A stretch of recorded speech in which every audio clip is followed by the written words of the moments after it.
Greetings to all of you. Since the initial days of church closure and isolation of people due to the coronavirus pandemic more than 6 months ago, a restart team comprised of church staff and laity has been meeting regularly, planning for our eventual regathering as a congregation. Mindful that the health and safety of people is fundamental to whatever we do, the team has carefully followed guidelines provided by our Bishop Bruce O. and the Minnesota Annual Conference COVID Response Team, Minnesota state government officials, and local and national medical and scientific professionals, such as the NIH, the CDC, and others.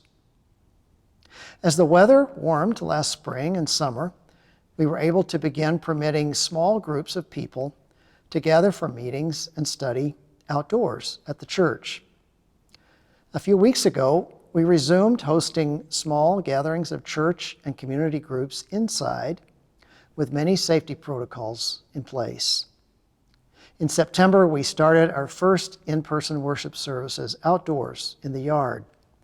These worship and concert gatherings have been wonderful, and we've had over 100 people in attendance each week, and everyone has respectfully and gracefully adhered to safety protocols, including the wearing of masks at all times, even outdoors. There are 2 more Sunday evening worship concert gatherings scheduled for October 4th and 11th, weather permitting.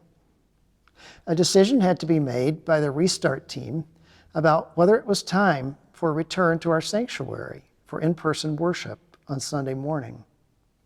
After study, discussion, and a week of prayer, a decision was made to return indoors using a hybrid model of in-person worship, offering in-person worship in the sanctuary the first and third Sunday of each month, beginning October 18th at 10 a.m., and online worship continuing every week at 10 a.m. for the foreseeable future. The logistics of indoor worship won't be the same as it has been in the past. We will have 1 service for the time being. Attendance will be limited and reservations will be needed to attend. Socially distanced seating will take place. Masks will be worn at all times. And gathering before worship will be discouraged, and fellowship time after worship will remain suspended.